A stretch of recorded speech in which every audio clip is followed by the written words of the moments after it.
Bom dia a todos. Nós vamos, então, em mais uma reunião aqui do Hospital Vita Batel, em conjunto com o CEPET, do CEPET no Hospital Vita Batel, seguindo a nossa raciocínio de hemodinâmica. Hoje nós vamos falar sobre os determinantes do retorno venoso, que é extremamente importante, uma vez que não adianta você ter uma boa performance do ventrículo esquerdo se você não tem um bom, e do direito, se você não tem um bom retorno venoso, né? Então, é necessário que tenha um bom retorno venoso para que a gente tenha um fluxo. E a Viviane, então, vai falar para a gente sobre esse retorno, determinantes do retorno venoso. Então, bom dia a todos. Meu nome é Viviane Jurca, eu sou residente do primeiro ano de terapia intensiva pelo programa de especialização do CEPET. Então, como o Dr. Rafael falou, hoje a gente vai comentar um pouquinho sobre os determinantes do retorno venoso, baseado principalmente nesse livro de monitorização hemodinâmica, que a gente já vem comentando durante as semanas. Então, primeiramente, a gente precisa saber que a insuficiência desse sistema cardiovascular é um dos motivos mais comuns de admissão em unidade de terapia intensiva. E a principal função desse sistema vai ser o transporte de oxigênio, sendo que o principal determinante desse transporte de oxigênio é o débito cardíaco. Como nós comentamos já em outras reuniões, o débito cardíaco vai ser o volume que vai ser ejetado, né, por um certo período de tempo, e nada mais é do que o volume sistólico e a frequência cardíaca.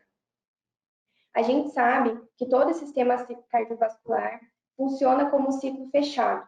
E isso vai ser importante porque nós precisamos perceber que todo o volume total ejetado tem que ser igual ao volume que retorna do sistema venoso. Então, todo esse volume que passa por toda a circulação sanguínea deve ser o mesmo volume que retorna para ela. Ou seja, o capítulo já inicia comentando que o retorno venoso vai ser igual ao débito cardíaco. Portanto, esses determinantes vão ser os mesmos determinantes do débito cardíaco. E quais serão esses principais determinantes? Então, nós temos o grau de enchimento da circulação. Esse grau, entre outros pontos, está relacionado à contratividade cardíaca. Nós temos a capacidade do coração em manter uma pressão atrial direita baixa. Por quê? Porque vai ser esse átrio direito que vai receber todo o sangue através do retorno venoso e vai fazer uma pressão retrógrada a essas veias. Temos a resistência ao fluxo sanguíneo entre os vasos periféricos e o átrio direito, e essa mesma resistência entre o coração e os capilares sanguíneos. E essas resistências diretamente relacionadas à pós-carga do coração. Então, falando um pouquinho sobre esse volume sanguíneo.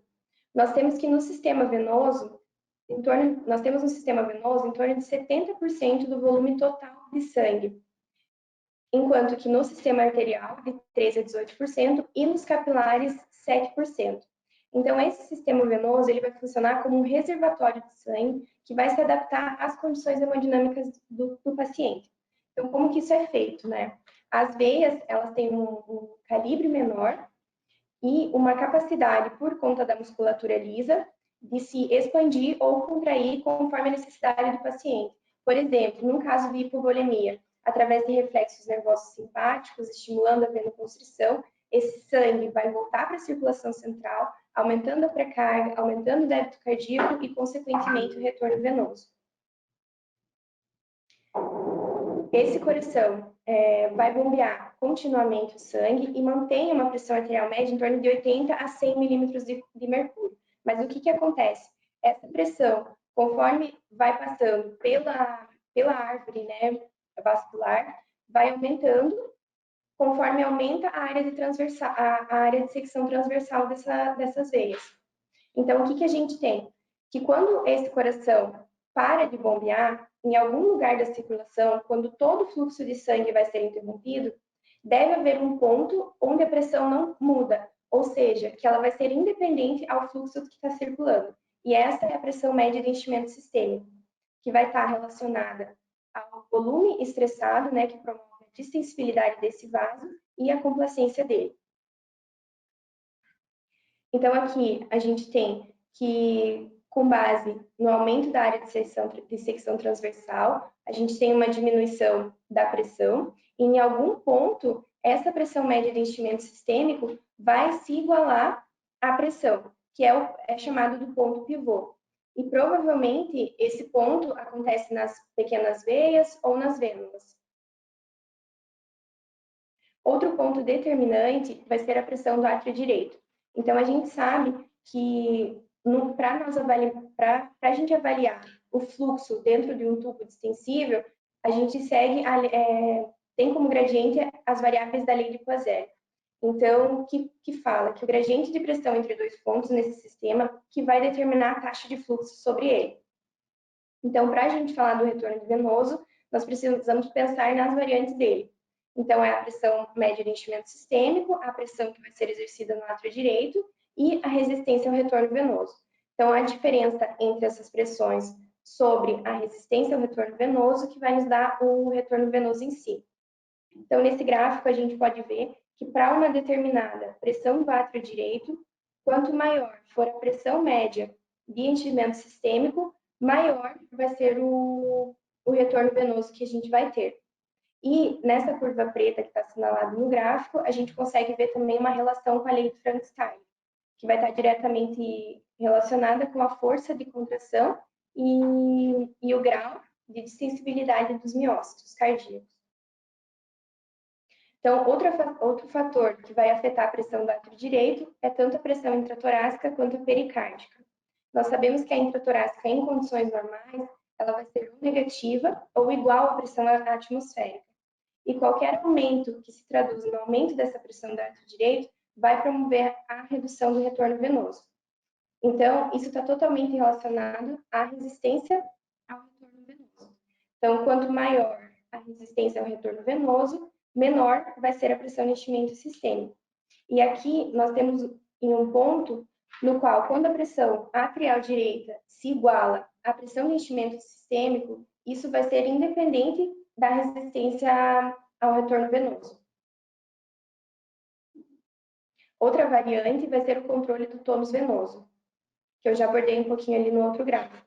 Então, a gente sabe que nas veias e nas artérias, vai ter uma resposta diferente aos sinais químicos. Então, no sistema venoso, principalmente, a gente vai ter os receptores alfa-adrenérgicos e os receptores beta-adrenérgicos vão fazer uma vasodilatação nas arteríolas, mais um interpouco é feito nas veias. Então, um exemplo dessa parte farmacológica é o verapamil e o tiazem, que são cronotrópicos negativos, aumentando o retorno venoso, conforme diminui a resistência ao retorno venoso, sem alterar essa pressão de enchimento sistêmico. Já a nitroglicerina, o tridil, ele pode diminuir essa pressão de enchimento sistêmico sem mexer na resistência ao retorno venoso. Outro fator importante, que determina também uma variável do retorno venoso, é a resistência arteriolar e a demanda metabólica. Então, essa regulação da circulação capilar também vai determinar o retorno venoso, e os principais fatores envolvidos serão o metabolismo dos tecidos. Então, a gente sabe que quanto maior a demanda de oxigênio, maior vai ser o fluxo de sangue para aquele local. A disponibilidade de oxigênio, então esse déficit pode ocorrer de várias formas. Um deles é a falha na oxigenação sanguínea. Então, isso pode ser no caso de síndrome respiratória aguda, pode ser no caso de infecção, como a pneumonia. A falha no transporte de oxigênio pela hemoglobina, então pode ser num caso de uma intoxicação por monóxido de carbono, e a falha na capacidade do tecido para usar esse oxigênio. Então, aqui principalmente um déficit de nutrientes, né? Niacina, tiamina, causando uma venodilatação.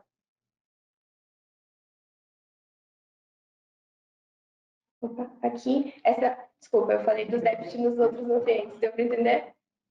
A falha na capacidade do tecido de usar o oxigênio. Então, aqui ele comenta sobre a medição da pressão de enchimento sistêmico em humanos com uma circulação intacta, que é o que ele aborda no livro. Né? Isso é um desafio, por quê? Porque tem diversos estudos propondo vários modelos. Um desses estudos, ele comenta sobre uma técnica não invasiva, no qual se mede a pressão média de enchimento por uma rápida oclusão da circulação do braço. Então, se insufla o manguito e uma vez que a pressão arterial e a venosa se equilibrem, essa pressão seria a pressão média de enchimento sistêmico. Então, conforme esse manguito é insuflado, se espera um tempo de 60 segundos.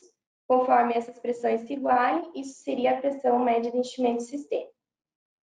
Então, como que a gente pode ver isso na prática? Compreender esse retorno venoso vai melhorar o funcionamento e o entendimento da parte hemodinâmica dos pacientes. As alterações na pressão de enchimento sistêmico podem ser usadas para avaliar a complacência e orientar a escolha entre o fluido ou o vasopressor. Então, isso também pode ser determinado pela complacência do paciente.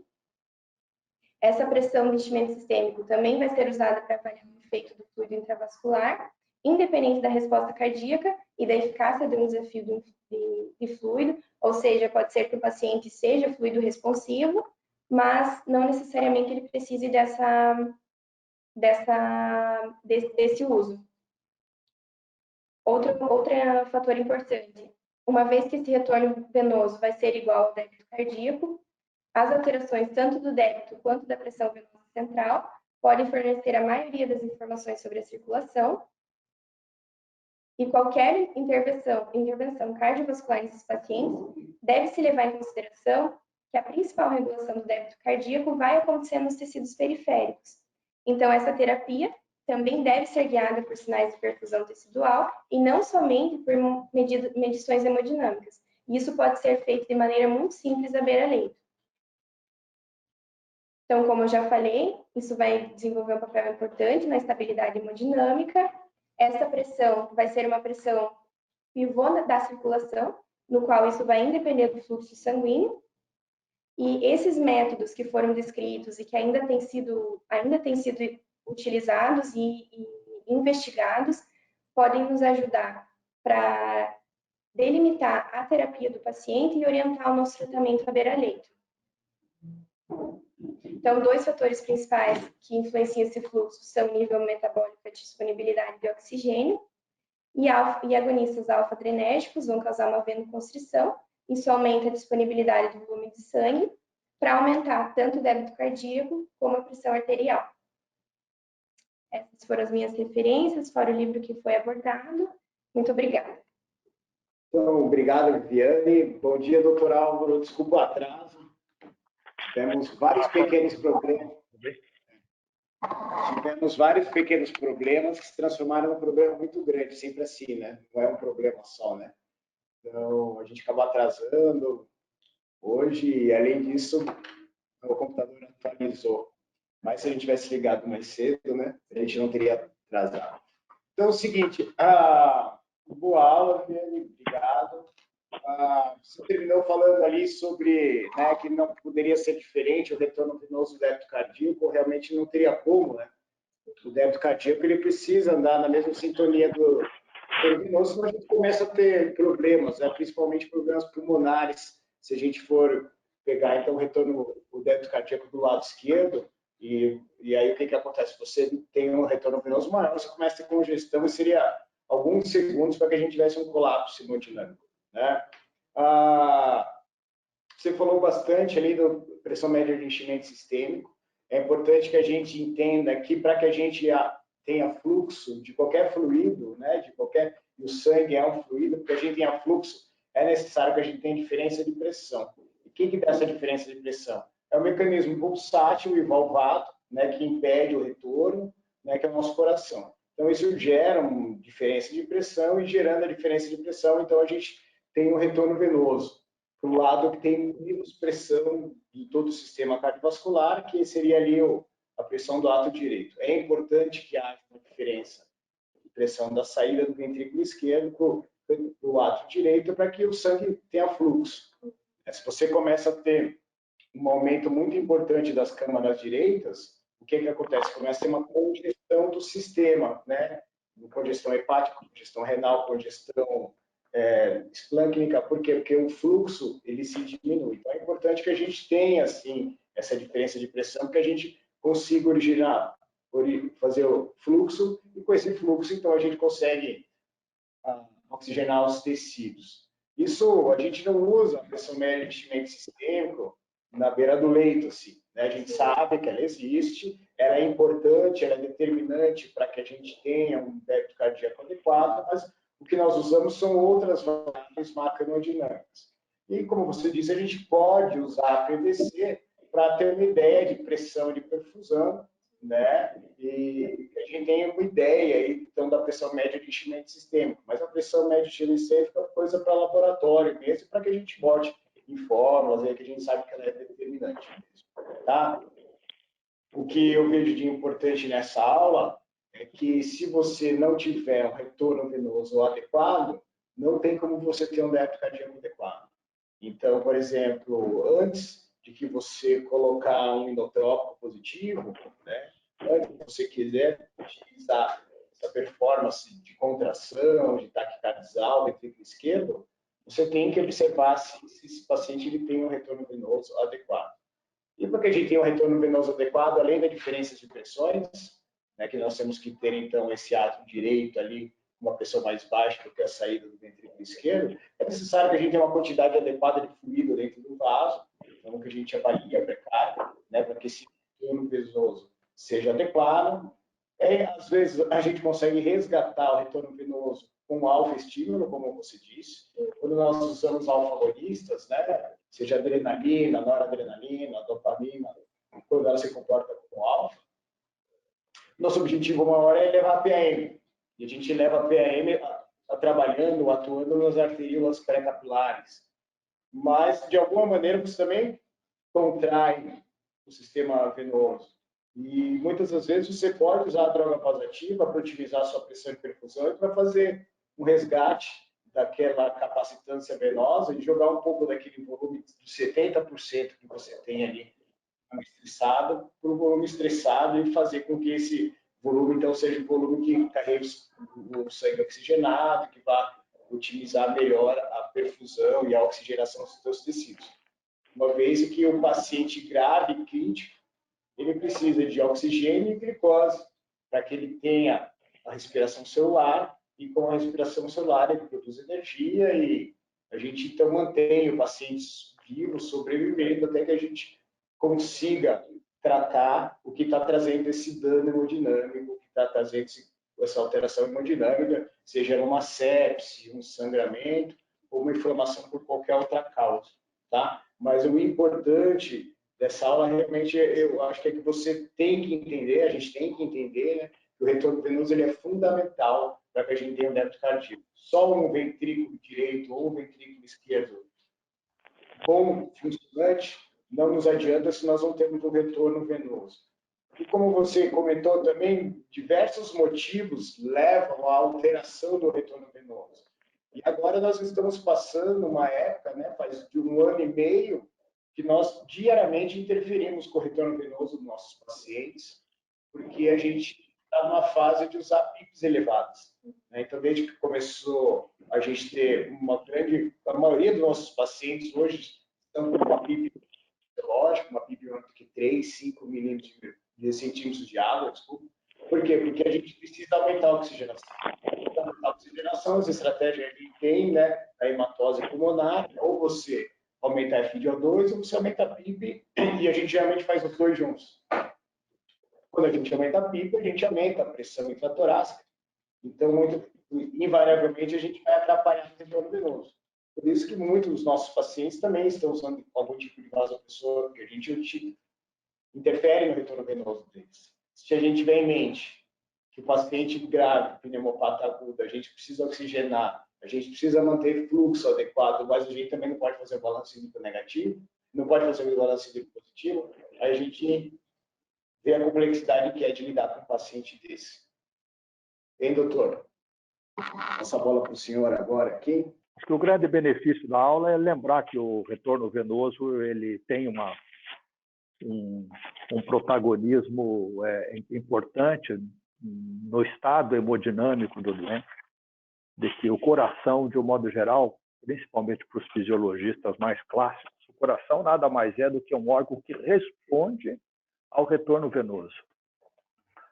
Quanto maior o retorno venoso, mais o ventrículo se distende, maior o volume sistólico e, consequentemente, maior o débito cardíaco. Não é o coração que gera primariamente volume sistólico, e sim ele responde ao retorno venoso produzindo um volume sistólico obrigatório, porque de outra forma nós morreríamos em 2, 3 minutos, né?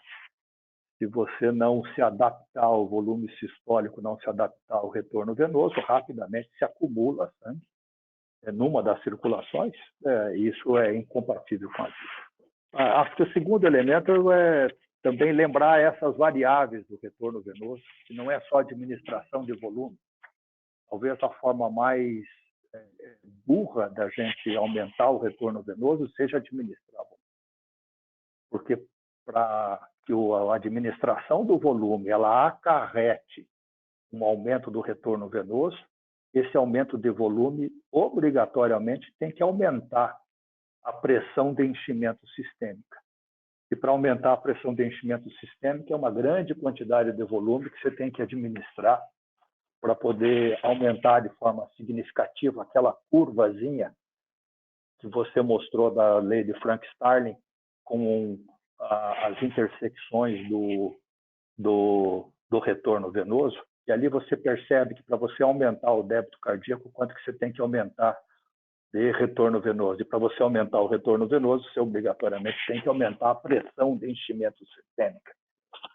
E isso acarreta, obviamente, todas as complicações que a gente foi aprendendo ao longo do tempo, que esse aumento do volume de sangue em toda a circulação acaba acarretando na forma de edema, na forma de congestão, de prolongamento do tempo de internamento, predisposição para infecção e assim por diante. Não que a administração de volume não seja essencial, mas a gente põe muita fé de que a administração de volume praticamente seria a única variável importante para poder fazer aumento do retorno venoso. Acho que as duas outras variáveis que você mostrou são a complacência do sistema venoso e como é importante fazer a administração de droga vasoconstritora para poder também aumentar o retorno venoso, né? Aumentando significativamente o retorno venoso sem a necessidade de aumentar significativamente toda a volemia, principalmente na microcirculação. Ela aumenta a pressão média circulatória apenas fazendo venoconstrição. E aí o segundo elemento, que também é muito importante na terapia intensiva, é que o retorno venoso é muito dependente da resistência ao fluxo. Então, diminuir resistência é fundamental. Né? E a gente diminui resistência diminuindo pressões que, de alguma forma, estão ou causam obstáculo nesse retorno venoso, que é o aumento da pressão intratorácica. Toda vez que a gente transforma uma pressão negativa, uma ventilação com pressão negativa por pressão positiva, isso aumenta a necessidade de aumentar a pressão média circulatória sistêmica, porque você introduziu uma resistência ao retorno venoso. Né? Isso explica em grande parte porque quando cai na ventilação mecânica a gente precisa de droga vasoativa ou de volume, que geralmente ele faz hipotensão. Uma grande parte da fisiopatologia, dos edemas, das síndromes compartimentais abdominais é por compressão de veia cava. O retorno através da veia cava é um componente importante de todo o retorno venoso. E quando você tem uma síndrome do compartimento abdominal, nem precisa ser muito síndrome do compartimento, apenas aumento da pressão intraabdominal, isso já acarreta significativamente uma diminuição do retorno venoso. Então, essas coisas na beira de leito, às vezes elas são até mais importantes de serem corrigidas, diminuir a pressão intratorácica, diminuir a pressão intraabdominal, e isso já ajuda significativamente a aumentar o débito cardíaco global, porque aumentou o retorno venoso do coração. Hoje, com ecografia de beira de leito, a gente vê rapidamente se o doente não tem tamponamento cardíaco, ou se ela não tem uma pós-carga muito grande para o ventrículo direito. Esse aumento grande da pós-carga do ventrículo direito causa um aumento da pressão no átrio direito e também causa diminuição do retorno venoso. E aí, então, eventualmente, tem estratégias para poder diminuir essa pressão do ventrículo direito, né, antes de automaticamente só fazer a administração do volume.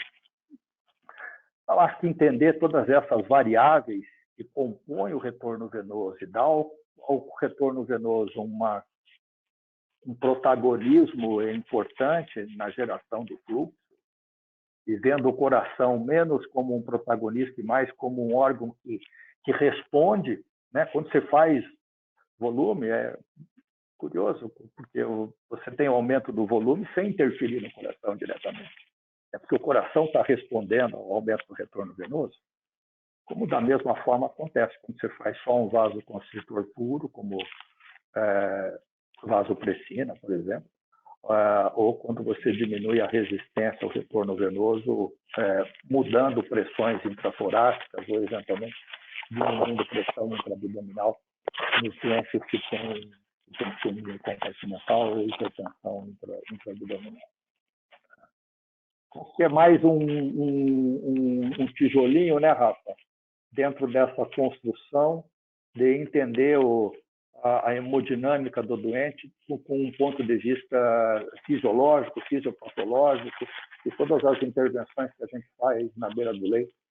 Eu diria, sei lá, que 90% das intervenções que a gente faz do ponto de vista hemodinâmico, elas não são baseadas em evidências, porque não existem muitas evidências muito fortes em hemodinâmica. O que existe, sim, é compreensão firme, forte, muito bem internalizada, compreendida, entendida de fisiologia, de fisiopatologia. E queria, então, agradecer a disponibilidade do senhor e dizer que semana que vem, então, a gente continua no nosso programa e desejar para o senhor uma boa semana.